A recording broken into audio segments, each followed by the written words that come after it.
os agradezco a todos vuestra presencia. Estamos otra vez en una sesión de estas de sufismo. La idea es hablar un poquito, alrededor de media hora, un poco menos, y luego dar opción a las preguntas e intervenciones de los otros participantes. Ya sabéis todos que se va a grabar y por lo tanto si alguien no quiere salir, pues que quite la imagen, por ejemplo. Si se ve demasiado guapo y no quiere cautivar a mucha gente, pues esa sería la opción. Bueno, yo quería un poquito comenzar. Hoy quiero hablar de la responsabilidad antes de explicar un ejercicio y bueno, y quería un poquito recordar que es un sufí de otra manera, ¿verdad? Un sufí es siempre un discípulo. Un discípulo es alguien que no sabe, por eso busca a alguien que le enseñe. El sufí no sabe, sabe que no sabe. ¿Y de qué no sabe? Pues sabe que no sabe lo que es la vida. Pero no solo sabe que no sabe, sino que sabe que no puede saberlo. Y bueno, como no puede saberlo, convierte su búsqueda en un encuentro. La búsqueda se convierte en un encuentro gracias a un elemento clave del sufismo que es el amor. La búsqueda se convierte en un encuentro y para esto hace falta siempre un maestro, un profesor, un tutor, ¿verdad? Por eso se busca un maestro, porque uno sabe que no sabe y acude a quien sabe y le puede orientar.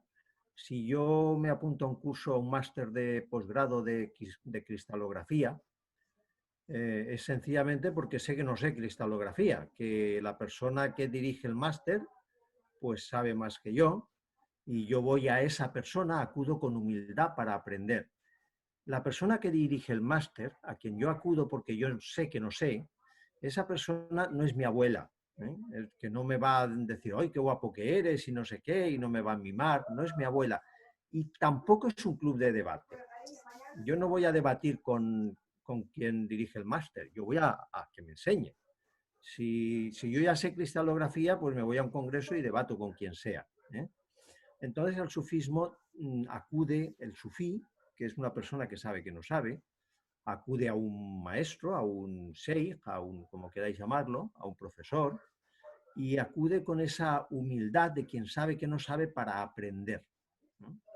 Y esto de aprender requiere siempre cierto grado de humildad. Cuando yo sé que no sé y acudo a otro a quien yo le supongo que sabe más, a una persona que yo supongo que sabe más que yo y por eso acudo a esa persona, pues necesariamente estoy haciendo un acto de humildad.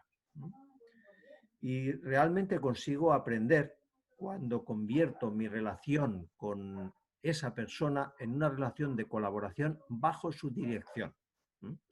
Si el máster de cristalografía, por ejemplo, supone o implica hacer algún experimento en el laboratorio, yo voy a colaborar en el experimento, voy a participar, voy a ser un miembro activo de la investigación, pero no voy a hacer lo que a mí se me antoje ni lo que yo crea, sino que voy a actuar en el laboratorio bajo la dirección del director del máster. Pues con el maestro, el sufí, colabora igual. Él es un miembro activo de esa investigación, de ese proceso de continua investigación que es el camino real, el descubrimiento de la realidad, pero lo hace bajo la dirección de una persona. Y la relación con esa persona es una relación de humildad y colaboración. Esa humildad y esa colaboración es la que propicia el encuentro. Y es lo que es la manera en la que el sufí ha convertido su búsqueda de lo que sabe que no puede saber en un encuentro. Y ese encuentro es el que le abre las puertas de la verdad. Bien, aclarado un poquito esto, porque me gusta ir poco a poco diciendo algunas cosas sobre lo que es el sufismo, yo quisiera contaros un cuento de un maestro, ya que hemos hablado de maestros, y un discípulo. El discípulo se pasó un año entero con el maestro, haciendo ejercicios y aprendiendo, y luego, pues bueno, tenía que volver a casa y volvió a casa, pero le prometió al maestro, o quedó con el maestro, quedaron los de acuerdo en que cada mes le mandaría un informe de cómo iba en su progreso, en su camino real. El camino real es el camino, podemos llamarlo si queremos camino espiritual, es el camino que nos lleva poco a poco a la realidad. Entonces, el primer informe, el primer mes, el discípulo escribe al maestro: he conseguido algunos momentos de iluminación, algunos instantes, es fantástico, ya comienzo a vislumbrar la verdad. El segundo mes, bueno, cuando recibe la carta, el maestro la lee con desagrado y comenta: es que este no se entera de nada. Ya veremos en qué queda esta historia. Al segundo mes, el discípulo vuelve a escribir, dice: oh, fantástico, ya tengo momentos de iluminación largos, me quedo contemplando directamente la verdad, la realidad, progreso, bien, estoy satisfecho con mi progreso, tengo paciencia, pero yo sé, estoy muy contento conmigo mismo. Y cuando el maestro recibe la carta, dice: uff, no sé si vamos a sacar provecho con este hombre. Bueno, al otro mes vuelve a escribir. Dice: estoy totalmente confundido, oscuro, no sé por dónde ir, estoy perdido. Menos mal que tú, amado maestro, ya me dijiste que después de ver la luz, después de estos momentos de iluminación, la oscuridad, uno vuelve a caer en la oscuridad y se percibe como más oscura aún que antes, uno está más desorientado, porque claro, antes uno no sabía o estaba en la oscuridad, pero como no había visto la luz, no podía darse cuenta de qué tan oscura era la oscuridad. Y ahora, bueno, yo ya lo sé y sé que este momento de oscuridad forma parte del camino, por eso pacientemente continúo en el camino y continúo haciendo mis ejercicios. El maestro, cuando lee la carta, se tira las manos a la cabeza, así, se estira de los pelos de desesperación. No hay manera de que este hombre aprenda nada. Y al siguiente mes, al cuarto mes, no recibe ninguna carta. Al quinto tampoco, al sexto tampoco, y empieza a preocuparse por el discípulo. Y se dispone a escribirle una, ¿no?, para preguntarle qué le pasa. Pero justo el mismo día que iba a comenzar a escribir la carta, recibe una carta del discípulo. El discípulo le dice: disculpa que no te haya escrito, pero es que, bueno, la verdad es que mi interés por el camino espiritual, pues ahora es mucho menor y he abandonado los ejercicios y la práctica y me dedico a vivir la vida como viene. El maestro, cuando lee la carta del discípulo, dice: ah, por fin lo entendió. Esto es importante porque la práctica del camino real o la práctica espiritual del sufí no es otra cosa que vivir la vida de cada uno con conciencia. Y vivirla con conciencia significa sobre todo vivirla con responsabilidad. ¿Y qué es esto de la responsabilidad?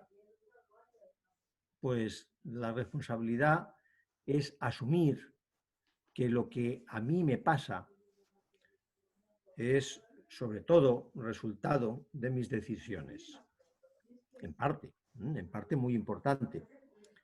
Decía Ortega que yo soy yo y mi circunstancia, pero que si no salvo mi circunstancia, no me salvo yo. Ortega y Gasset, un filósofo español que estoy seguro que conocéis. Si no me salvo yo, perdón, si no salvo mi circunstancia, no me salvo yo. No es posible que yo me salve si el ecosistema en el que vivo no se salva, o la ciudad en la que vivo no se salva, o la cultura en la que yo vivo, pues explota, ¿no? Es muy difícil que yo me salve. Si yo no salvo mi circunstancia, no me salvo yo. Ahí es donde entra la responsabilidad. Y estamos en esta es una época, al menos aquí en España ahora, donde en general muchas personas hacen dejación de la responsabilidad.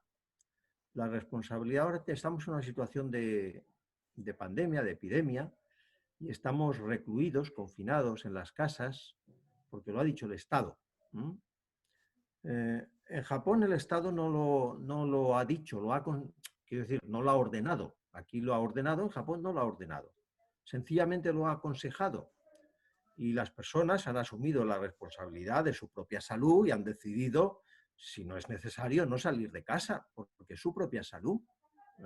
Han creído que efectivamente este es un método adecuado, supongamos que lo es, y en Japón no ha hecho falta ordenárselo. aquí sí, porque si no lo ordenan, en supuesto de que fuera un método adecuado, cosa que algunos cuestionan, pues no íbamos a cumplir, porque la responsabilidad de mi salud no es mía.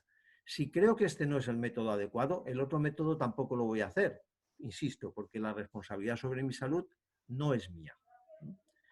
Pero es que la responsabilidad sobre mi salud en caso de epidemia es del Estado, en caso de enfermedades del médico. Es que a ver si me cura, a ver si no me cura, o en caso de, bueno, y de la educación de mis hijos, es que obviamente el maestro es el responsable. Y si no encuentro trabajo, pues es que la política, estos políticos no crean puestos de trabajo y la economía, que no, la crisis, el coronavirus va a destruir no sé cuántos puestos de trabajo y yo por eso no encuentro trabajo y bueno, pues no soy responsable de mi... Y si me peleo con mi pareja, es que claro, me ha dicho no sé qué, es que fíjate, menuda conducta, no hay quien viva con esta persona. Y tú, quiero decir, ¿yo soy responsable de algo? No, no. Cuando voy al psicólogo y le cuento algo que a mí no me gusta, que él me consuela, algo que he hecho, que a mí no me gusta admitir que lo he hecho, porque yo no soy así, porque él me consuela y me tranquiliza, no te preocupes, no has sido tú, ha sido tu ego. Y yo digo, menos mal, yo no he sido. El responsable de este desastre, de este egoísmo, de esta actuación injusta, no sé qué, no soy yo, es mi ego. Mi ego es el egoísta, mi ego es el injusto, mi ego es el desconsiderado, mi ego es el que se distrae, mi ego es el que no sé qué. Menos mal, vuelvo a no ser responsable. Fantástico, ¿no? Entre los políticos que ya nos dicen que no somos responsables, que son ellos los que saben lo que se debe hacer, el médico que nos dice que es él el que sabe qué tengo que hacer para curarme, el psicólogo que dice que no, que yo no soy el responsable, que es mi ego. Fantástico, ¿no? Me lo ponen en bandeja de plata. Para mí, me lo crea o no me lo crea, es mucho más cómodo hacer como que no soy el responsable y no soy el responsable. ¿Sí? Claro, esto conduce a la situación en la que estamos. Hay una canción de Darwin Grajales que dice, si no depende de ti, entonces ¿de quién depende? Si no depende de ti, entonces ¿de quién depende? Pues parece que de todos los demás, del médico, del político, del empresario, del psicólogo, de mi ego, de, vaya usted a saber, ¿no? De mi inconsciente, que tampoco soy yo, por supuesto, o, o del tiempo, porque hay una tormenta del copón y ha sido la tormenta, ¿no? Sí, yo no soy responsable de lo que me ocurre, no tiene nada que ver lo que me ocurre conmigo. Si suspende un examen es porque el cabrón del profesor ha puesto un examen que no veas de difícil que es, ¿no? O qué mala suerte he tenido que me ha salido un tema que yo no sabía. ¿Seré yo alguna vez responsable de haber suspendido un examen? No, por supuesto que no. Es el profesor, es la suerte, es que no pude Los estudiar porque... astros, Sí, perdón, dime. no, los astros, Los astros también. eh, también, la luna, las hormonas, Las hormonas, todo, todo. las hormonas son responsables, la serotonina también. Entonces, bueno, pues una de las primeras cosas que se hace en el camino real es asumir la responsabilidad sobre la propia vida. Eso no quiere decir que el sufí se crea Dios, es decir, no se cree capaz de cualquier cosa. Digo, quiero cambiar mi vida y la cambio porque mi voluntad lo puede todo. No es así. Pero desde luego quien quiere cambiar su vida sí que la cambia. Lo que pasa es que no es, como se dice en Valencia, pensado y hecho, el pensat y fet.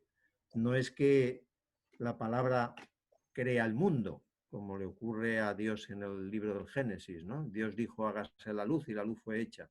No me pasa eso a mí, pero indudablemente, si yo tengo la intención clara de cambiar y me pongo en situación de cambiar mi vida cambia. Pero el primer paso de esta situación es asumir esa responsabilidad. Si yo me pongo en situación de que la relación con mi amigo o con mi pareja o con mi hijo cambie, la relación cambia.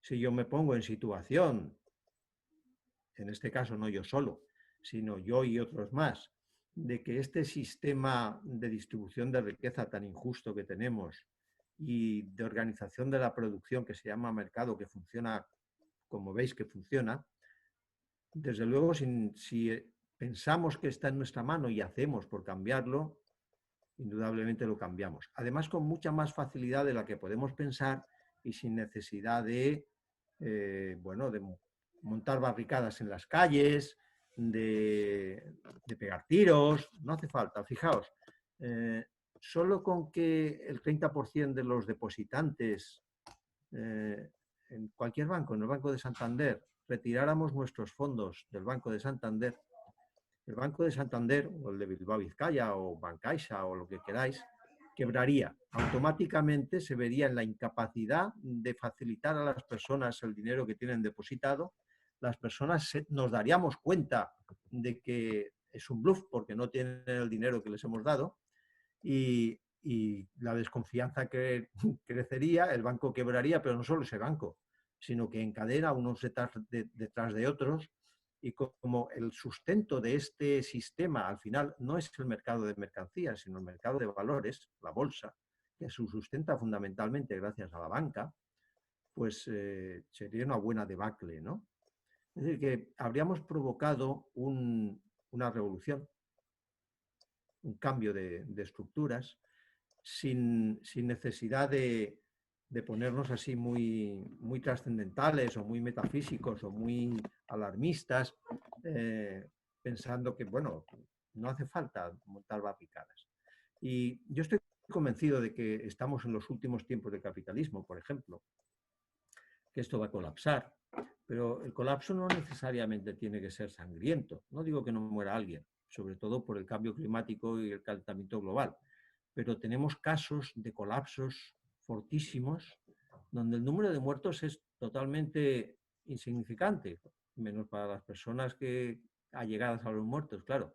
Pensemos, por ejemplo, en cómo se hunde la Unión Soviética, con uno de los ejércitos más poderosos del mundo, con una policía fortísima y represora, con la KGB. Y sin embargo, la Unión Soviética se hunde con un número de muertos escasísimo, muy pocos. Desaparece. Porque ni el ejército, ni la policía, ni la población estaba por mantener aquello. Es así de fácil.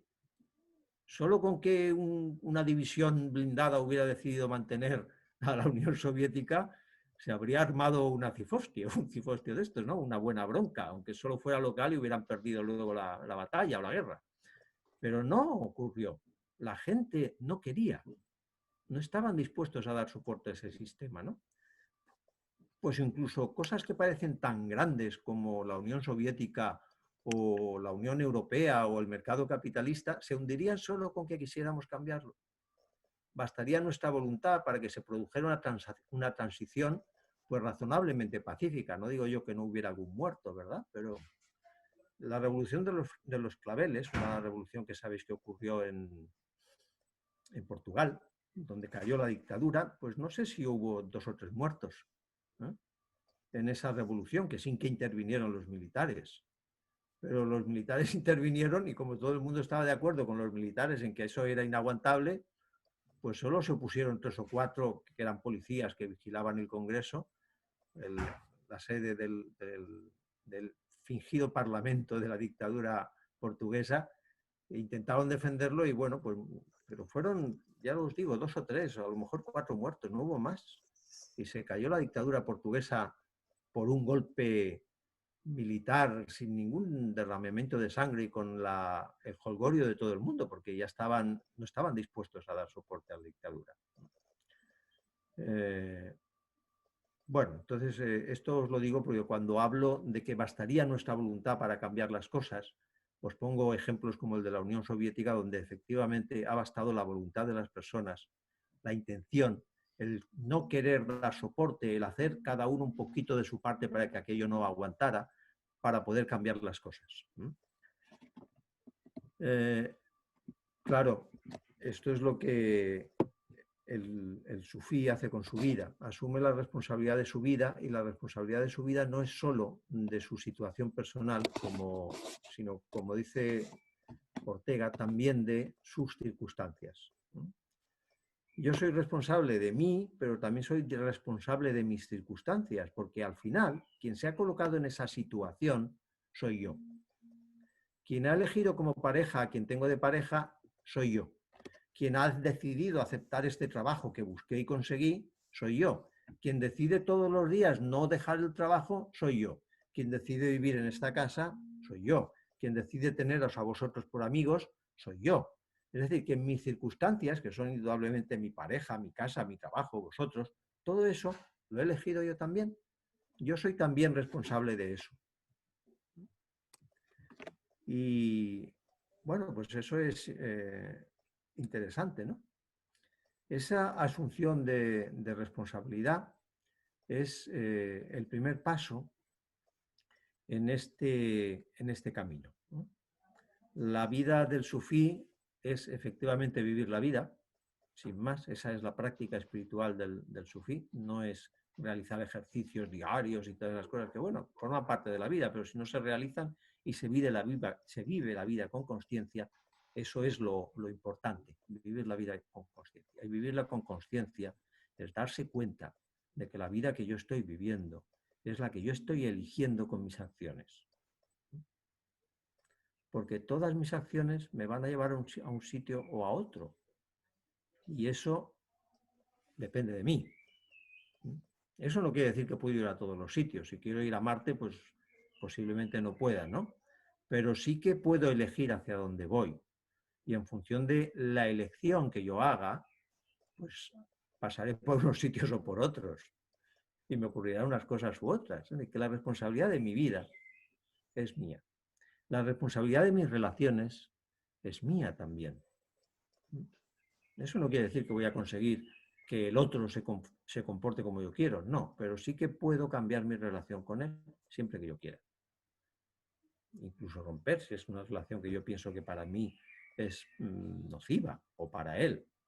Puedo cortarla, ¿no? Esa responsabilidad es clave. Y es también una de las características del ser humano adulto. Cuando uno es niño, pues evidentemente delega en su padre, estoy hablando de ser niño, ni siquiera joven, niño, delega en su padre la solución de todos sus problemas. Y así es, ¿no? Los seres humanos nacemos muy indefensos y gracias a nuestros padres estamos aquí, los que estamos. Entonces, bueno, pues es no asumir la responsabilidad sobre la propia vida es un poco mantenerse siempre en una situación de infantilismo. Y es imposible mantenerse en una situación de infantilismo y recorrer ningún camino espiritual. Ni espiritual, ni no sé si es posible recorrer algún camino, porque quien se coloca en esa situación de infantilismo no recorre ningún camino, lo recorren, ¿no? Como aquel diría, se convierte en una especie de robot teledirigido, como un dron de esos que se controlan con un mando a distancia. Entonces, bueno, no sé si eso es una vida que merezca la pena ser llamada así, pero en todo caso, si no queremos entrar en tantas honduras, pues desde luego es una vida un poco infantil y que no nos lleva a descubrir la verdad en ningún sitio, ningún tipo de verdad. Porque no tenemos criterio, por eso no decidimos nosotros y hemos hecho dejación de lo que nos va a ocurrir. Y de lo que vamos a hacer, de lo que nos puede pasar, y de mi medio ambiente, y del clima, y de absolutamente todo. Incluso he hecho dejación de quién me gobierna, ¿no? Porque, bueno, ¿qué más da? Que he escuchado muchas veces a mis compatriotas, ¿qué más da? ¿Todos los políticos son iguales? Bueno, son iguales porque los votamos. Fijaos que solo con el hecho de que en España, con este sistema democrático tan poco democrático, no votáramos a aquellas listas, porque no podemos votar personas, sino listas, a aquellas listas donde hubiera un político corrupto, es decir, un político que tiene varios casos judiciales pendientes por corrupción, solo con que hiciéramos eso, los políticos corruptos desaparecerían de los puestos de gobierno. Es tan fácil como eso. Pero es que todos son corruptos, ¿no? Vota alguna lista que no tenga unos nuevos que nunca han gobernado y no lo sabes.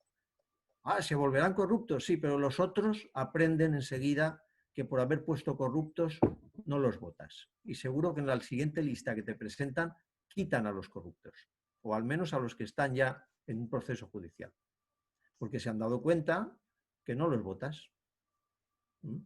Con lo que a la vuelta de 2 elecciones los mismos partidos depurarían las listas para conseguir que tú los votaras.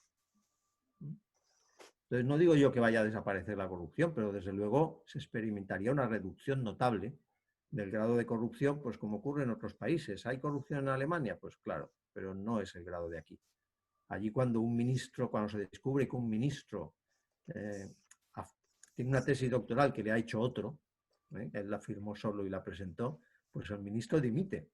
Aquí se descubren muchas más gordas y aquí no dimite nadie. El grado de corrupción, la tolerancia a la corrupción de nuestra sociedad es mucho más alta. Y la consecuencia es esta, ¿no? Personalmente ocurre exactamente igual, ¿no? Yo no me estoy comportando en política de manera distinta a como me comporto en mi vida social o en mi vida personal. Esa dejación de responsabilidad, normalmente cuando la hago en todos los frentes. Eso no quiere decir que quien opta como decisión política por no votar está haciendo dejación, no es eso, ¿eh? No es eso. Dejar de votar como opción política es actuar, es decidir uno mismo, porque no está de acuerdo con este sistema y dice, pues no voto. Pero no porque todos los políticos sean iguales, sino porque el sistema no me parece adecuado. Y no voy a colaborar con un sistema que no me parece adecuado. ¿Vale? Aclaro lo que he dicho, pues. Bien, pues personalmente exactamente igual. Y bueno, yo esto era lo que quería decir hoy. Creo que estoy en tiempo, ¿no? El asunto es que el primer punto de este camino espiritual es vivir la vida como un ser humano consciente. Y para vivir la vida como un ser humano consciente, la primera condición es asumir la responsabilidad sobre la propia vida, sobre todo aquello de lo que yo soy responsable. Yo qué sé, el sol podía tener un esclafido de esto, de una tormenta solar brutal, y yo quedarme aislado en cualquier sitio como consecuencia de eso, porque pararía todos los motores que tienen sistemas eléctricos. De eso no sería responsable, obviamente, pero de lo que yo hago en ese sitio una vez que he quedado paralizado ahí, sí.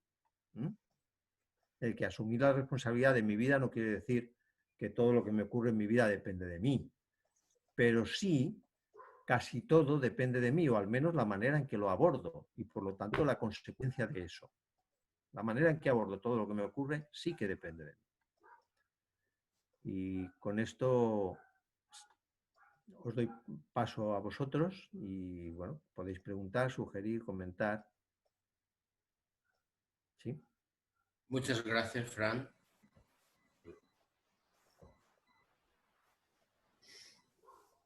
No, no hay ninguna intervención. Pues Bueno, entonces, sí. yo te preguntaría, en el caso de, por ejemplo, las esclavas o esclavos que todavía hay en el siglo XXI, aunque no llevan cadenas.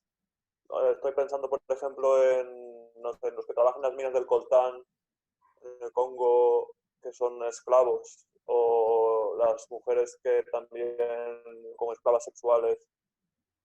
¿Esa gente hasta qué punto tendría esa libertad para de la que estaba hablando, sobre uno mismo? Sí. En la moda, en la forma en que aborda su situación. Yo no estaba hablando de libertad, estaba hablando de asumir la responsabilidad de la propia vida, que quiere decir que uno elige cómo se comporta en una situación determinada. Entonces, incluso quien está prisionero en una cárcel puede elegir cómo aborda esa situación, incluso aunque esté encadenado y no pueda moverse. Cuando le dan la comida puede elegir si come o no come, o puede elegir si insulta al carcelero o no. Las consecuencias serán unas u otras, y las consecuencias son resultado de lo que él elige. Entonces, las consecuencias que tenemos en nuestra vida, incluso en la más difícil de las situaciones, como podría ser el prisionero, dependen de lo que nosotros elijamos hacer, de cómo abordemos esa prisión o esa situación. Por lo tanto, tenemos esa posibilidad de elegir cómo abordamos y enfrentamos la situación en la que estamos. Y a la larga, la situación en la que estamos será el resultado de lo que yo haya elegido antes, un mes antes, un año antes o 10 años antes. Pero además, ya que hablas de esclavos, yo quiero decir que no solo están esos esclavos. Hay otros que no se creen esclavos, pero que lo son porque han pedido, por ejemplo, un préstamo hipotecario al banco y luego un préstamo para comprarse una casa y luego un préstamo para comprarse el coche y otro para comprarse el televisor. Y entonces deben lo que no se sabe, que desde luego no pueden pagar porque ahora viene el coronavirus y entonces cierran muchas empresas y yo me quedo sin trabajo, pero debo no sé cuantísimo dinero y me veo obligado a trabajar, pero como el empleo que he conseguido gano mucho menos que el de antes y es un empleo basura, pues voy a tener que trabajar 12 horas. Entonces, esa persona también es un esclavo. El mecanismo para esclavizarlo ha sido la deuda, los préstamos, vaya. Y hay otros muchos tipos de esclavos que tienen más difícil escapar de la prisión porque no son conscientes de que son esclavos. Decía Séneca que de la peor de las prisiones siempre se puede escapar, puesto que uno tiene la llave en la mano. Él se estaba refiriendo a la vida, claro. Uno siempre puede optar por no vivir y se escapa de cualquier prisión. Eso que estás diciendo me hace recordar a Víctor Frank. Víctor Sí. Frank, el creador de la logoterapia, que estuvo en el campo de concentración nazi y decidió, bueno, hay varias publicaciones suyas, libros muy interesantes, ¿no? El hombre en busca de sentido, etcétera, etcétera, que es muy recomendable, y decidió no morir en el campo de concentración. Decidió ayudar a la gente y publicar y hacer pública lo que había vivido y lo que había ocurrido, ¿no? Dando ejemplos, ¿no? Otros muchos sucumbieron, la gran mayoría, ¿no? Él decidió que no, que tenía un sentido de la vida, que tenía un propósito. Y con respecto a lo de la responsabilidad, a mí me parece que es importante practicar la toma de decisiones. Practicar la toma de decisiones conscientes. ¿Y cómo se toman las decisiones conscientes? Pues yo creo que conociéndose uno mismo, observando los pensamientos que tiene cada uno, ¿no? Viendo si esas decisiones son favorables no solo para ti, sino para tu entorno, pero sobre todo y principalmente siguiendo un poco la línea de estos días que nos ha hablado Frank de hacer meditaciones el alto en el tiempo, ¿no? O estar en uno mismo. Eso facilita mucho las cosas, ¿no? A la hora de ver la vida y responsabilizarse de la vida de cada uno, ¿no? Nadie se puede responsabilizar si no hace, o difícilmente se puede responsabilizar si no hace ningún tipo de trabajo interior. Por lo menos es mi opinión, ¿eh? Pero se deja llevar como un borrego, y los borregos no piensan. Además, no les molesta. Siguen lo que diga la tele, lo que diga el informativo, o lo que diga su vecina, ¿eh? Y incluso en situaciones de peligro o de alarma o de situaciones en las que hay que reaccionar, prefieren no moverse y seguir la corriente de lo que te dicen los demás. Sí, sí, efectivamente, como tú dices, y en el caso de Víctor Frank, incluso cuando uno está en un campo de exterminio puede decidir cómo abordar esa situación. Y el resultado de lo que decida va a ser lo que le pase en parte. Desde luego el resultado de lo que él decide, cómo abordar esa situación. Indudablemente, José María. ¿Alguna cuestión más? Pero yo pienso una cosa, ¿y si tú no sabes que puedes decidir? ¿Y si eres un borrego porque no sabes que puedes dejar de ser un borrego? ¿Y si cae un cometa como el que extinguió Es a los decir, que no es, dinosaurios? te lo digo porque no es tan fácil. Yo hasta no hace mucho no sabía que tenía otras opciones. La verdad es que tuve la suerte de encontrar en mi camino pues otro tipo de vida, pero ¿y si no hubiera aparecido esa vida? Yo hubiera seguido en mi mundo pensando que tenía libertad para decidir lo que yo quería. Es decir, que no es tan sencillo. No, yo no digo que sea sencillo. Yo lo que estoy diciendo es que hacemos dejación de la responsabilidad sobre nuestra propia vida. Despertando. Sí, no, sí, pero a lo mejor no lo sabes. Pues a lo mejor no lo sabes. Es posible que quien, teniendo un empleo fijo de 1000 y pico euros, se compra un coche, un piso, un televisor y un no sé qué, con préstamos, pues es muy posible que no sepa qué es lo que está haciendo, ni por qué lo está haciendo, ni por qué. Fijaos, hay una cuestión curiosa ahora que estamos confinados con el coronavirus, que os comento. Llevamos un mes y pico, mes y medio, ¿no?, con las tiendas de ropa cerradas. ¿A que sí? La gente no compra ropa. Y yo, sin embargo, no veo a nadie que lleve los pantalones remendados o el suéter remendado. ¿Eso qué quiere decir? Pues Que no que no sale. necesitaban comprar ropa. ¿Eh? Entonces, habitualmente compran ropa sin necesitar comprar ropa. Tienen ropa.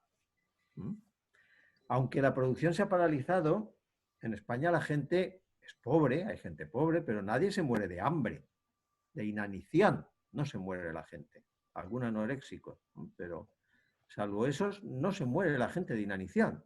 Luego, con el país paralizado, producimos suficiente comida para comer todos.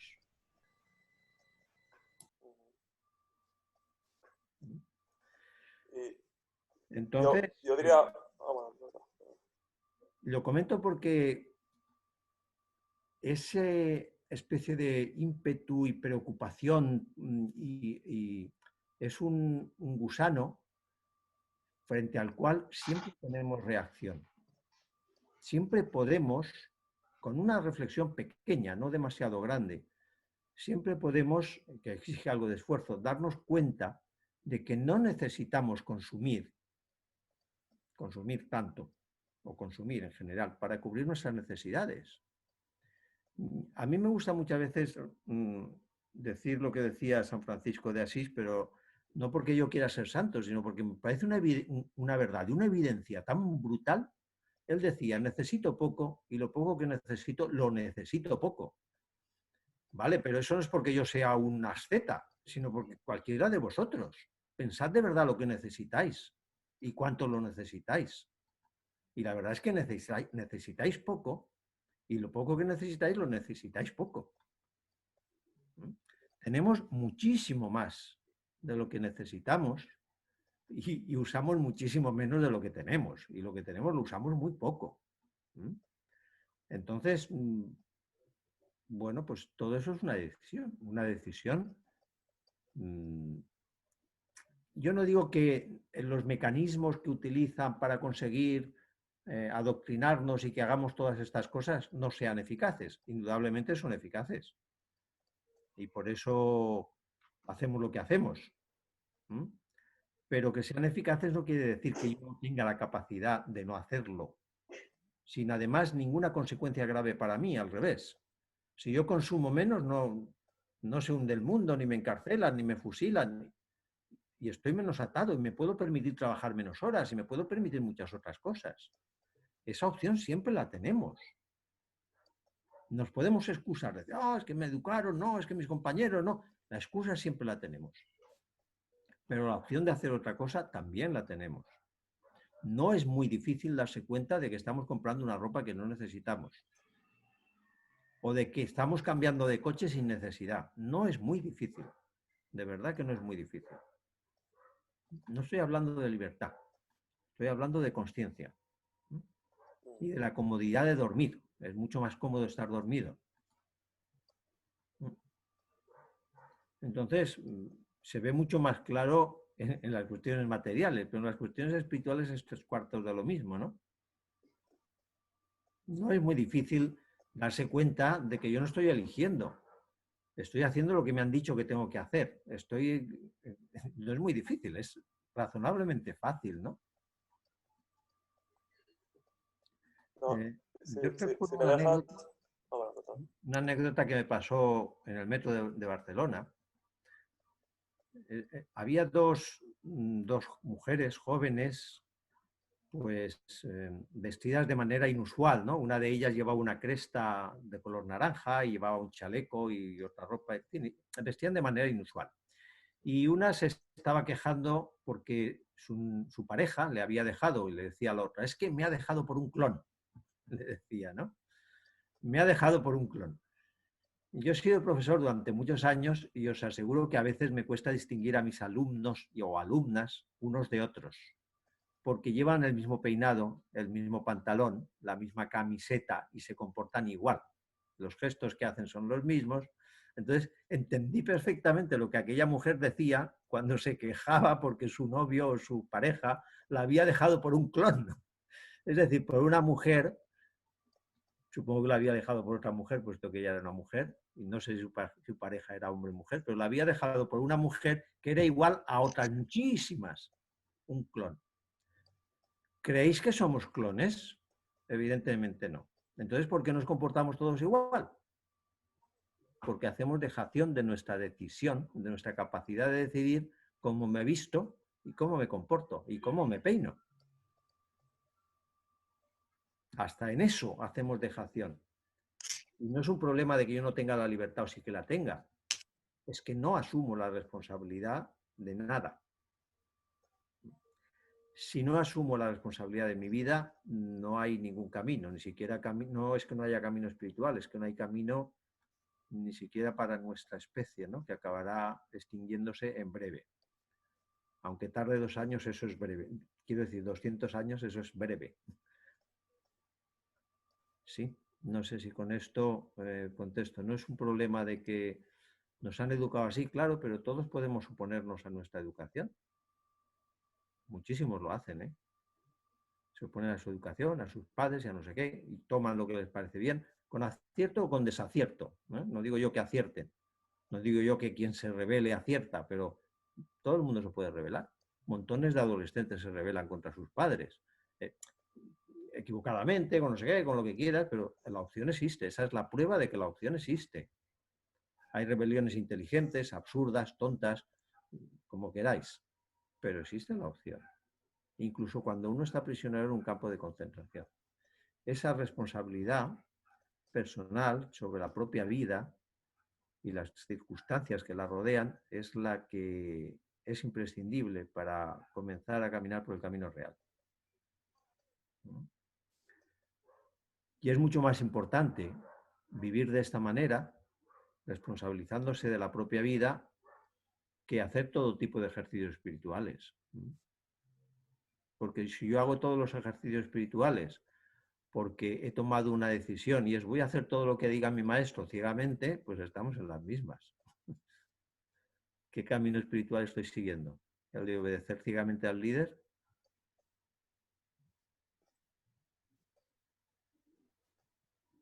Bueno. No sé si, resumiendo otra vez, el camino sufí, el camino real, consiste en vivir la propia vida y para vivir la propia vida hay que ser responsable de la misma, asumir la responsabilidad. Porque si no, yo no estoy viviendo mi propia vida, otros la están viviendo por mí.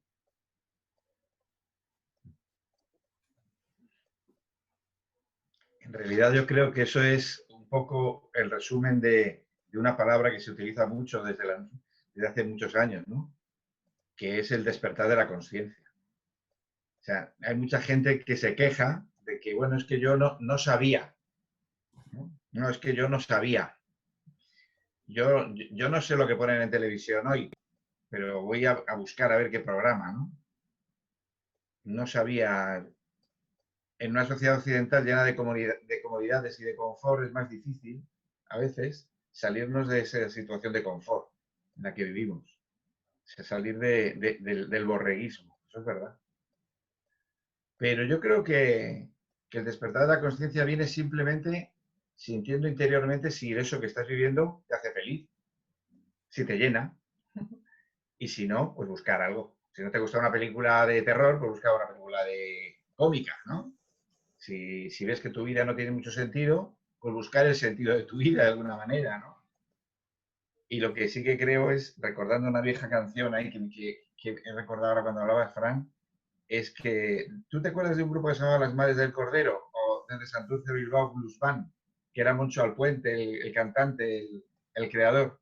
Había una canción deliciosa que decía las cosas están cambiando, que era una ironía, de una obra de teatro que se llama Castañuela 70, ¿no? Y decía algo así como, hay demasiados ciegos que no lo quieren ver, demasiados miopes porque lo quieren ser, demasiadas conciencias ante un televisor y demasiados que duermen sin un despertador. Me ha recordado un poco eso, ¿no? Yo creo que ahora hay capacidad enorme para despertar la conciencia y para coger la responsabilidad de la que tú hablas. Pero es más cómodo, como tú decías, echar la culpa a los demás. No, es que el gobierno, es que el vecino, es que mi mujer, es que tal. Sí, y hablando de esto mismo, José María, hay un caso que a mí también me llama la atención. Y es cuando una persona de 40, de 50 o incluso de 30 te dice, no, es que mis padres, digo, bueno, vale, pero ¿tus padres qué? ¿Son los responsables de ahora tú? ¿Cuánto tiempo hace que te fuiste de casa de tus padres? Pongo un ejemplo tonto, ¿no? No, es que yo no sé inglés porque mis padres no me enseñaron, no me llevaron a un colegio inglés. Pero eso vale cuando tienes 15 años, vale, pero cuando tienes 40 no sabes inglés porque no has querido estudiarlo, aunque tus padres no te llevaran a ninguna escuela inglesa, ¿de qué vas? ¿No? Pues eso es un poquito, ¿no? Es que mi padre me pegaba y no sé qué, y se me quedó un trauma, digo, vale, bien, bien, bien, pero ¿y después qué has hecho tú? ¿Quedarte con ese trauma para siempre? ¿O has intentado cambiar la situación? Claro. Entonces, responsabilizo a mis padres, responsabilizo... Es otra de las excusas, ¿no? Estamos llenos de excusas, llenos de excusas. Yo no veo la dificultad de... Veo la dificultad, pero no veo la imposibilidad de decidir cómo abordo yo la situación en la que estoy. Me parece obvio. Yo no digo que la decisión sea adecuada. Yo puedo decidir y me equivoco, pero he decidido yo. Y entonces, esa capacidad de decidir es asumir la responsabilidad sobre mi vida, lo que no garantiza que acierte, claro que no. Me puedo equivocar.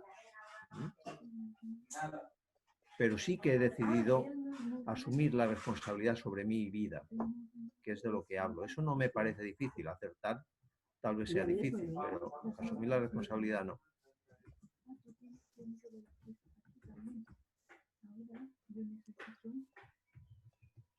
Yo quería hablarle a Charo, pero se ha desconectado ya. Sí, tenían un compromiso. Sí. Ah, no, que un poco sobre lo que ha dicho ella, que dice que es un poco difícil a lo mejor no ver si estaba asumiendo su responsabilidad o cuando se está comportando como borrego, no está siendo consciente de ciertas decisiones que toma, ella o cualquiera. Y creo que realmente se trata de sentir, porque normalmente si eliges algo que no va bien para tu propio cuerpo o algo que no va bien para tu propio espíritu, lo notas. Lo que pasa es que otra cosa es que no quieras enfrentar ese síntoma. Por ejemplo, si no duermo porque no quiero dormir, porque quiero ver películas por la noche, al día siguiente estoy hecho polvo, pero me vado de ese dolor o de eso, o si me alimento mal, o si fumo, todo eso a nivel físico. Y luego voy al médico para que me dé pastillas para evadirme. No, es que no quiero sentir este dolor. Y el médico a veces se vuelve un cómplice porque en vez de descubrir de dónde viene ese dolor, te lo tapa con drogas para que no lo sientas. Pero claro, ¿qué tengo? Y a nivel psicológico, pues lo digamos lo mismo, ¿no? Muchísimas ansiedades, cuadros de depresión, cuadros de neurosis, son normalmente porque son un aviso al espíritu o el propio cuerpo, la propia mente, para no estar asumiendo tus responsabilidades en algo. Pero voy al psicólogo y el psicólogo lo que hace, como has dicho tú antes, es evadirte de tu propia responsabilidad, ¿no? Tu ego, tu no sé qué, o tus padres que te maltrataban mucho también, es normal. Y y un psicólogo famoso, bueno, que sigo, que también, por cierto, sufí y ejerce como psicólogo, Rafael Millán, él dice que las enfermedades mentales realmente para él no son enfermedades, sino a veces salud mental, porque por su experiencia, que lleva 10 años trabajando como psicólogo, la gente cuando lleva sus síntomas, que cree que es una enfermedad, pero dice, no es una enfermedad, es un síntoma de algo que no. Entonces, cuando ya estudian juntos a fondo de dónde viene esa enfermedad mental, pues se da cuenta que realmente es un síntoma de no estás en el trabajo que quieres realmente, no estás con la pareja que quieres realmente, no estás asumiendo tu propia responsabilidad en tu vida, en lo que sea. Y cuando empiezan a madurar, porque realmente él habla de que muchísimos de sus casos es una inmadurez, que realmente no han dado como Dice, el problema también tenemos en esta sociedad es que no tenemos un ritual de paso para... No se sabe nunca cuándo dejas de ser niño y ya eres adulto. Es como en muchas sociedades o culturas sí que tienen ese ritual de paso y es súper importante porque a partir de ahí tu psicología cambia y entonces ya asumes tu responsabilidad, pero aquí no, aquí eres niño y dice, a mi consulta llegan niños de 50 años, de 60 años, en algunos aspectos, y eso es lo que le hace sufrir realmente, y dice, pero no es enfermedad, al revés, es salud, porque su cuerpo, su espíritu le está avisando. Pero claro, vamos a tranquimancin, toma tranquimancin si vas al psiquiatra y te drogas y no solucionas nada. No sé, un poco es sentir. Yo cuando siento ansiedad digo, a ver qué estoy haciendo. No voy a enseguir a tomarme no. O si veo que no puedo dormir, ¿por qué no puedo dormir? Pero no porque de la mente, a ver, algunos, no sé, igual estoy trabajando demasiado, no estoy descansando bien, no sé, entonces trato de asumir la responsabilidad, sí. Y es sentir el propio cuerpo, si es que el cuerpo, si eres sano, el cuerpo te avisa, ya sea, es lo que quería decir a Charo, pero bueno, os lo digo a vosotros. Muy bien, pues si os parece, paso a contaros el ejercicio de hoy y cerramos la sesión. Y bueno, la semana que viene pasamos a la siguiente. Yo creo que lo tenemos todos claro por lo que os he escuchado y solo quería señalar ese aspecto y que ese es el primer paso de la senda real. El ejercicio que os propongo hoy tiene que ver con otro que ya os he propuesto otras veces y es muy parecido. Se llama encomendarse. Y consiste en, por la mañana, justo cuando despierto, pienso en qué es lo que tengo que hacer hoy, que es para mí importante. Hasta ahí era un ejercicio que ya os había recomendado. Pero voy un paso más allá y lo pongo en manos de la divinidad, el Tao, lo que se quiera. Esto es para mí lo importante. Yo ya lo sé, pero lo pongo en manos de la divinidad. Ya está, lo hago así y me levanto y hago mis cosas. Este es el ejercicio. Parece como todos los ejercicios sufís, una especie como de juego, pero cuando llevo practicando 2 o 3 meses noto que produce cambios importantes en mi vida. Y con esto, y agradeceros vuestra presencia por la hora, lo cerramos aquí.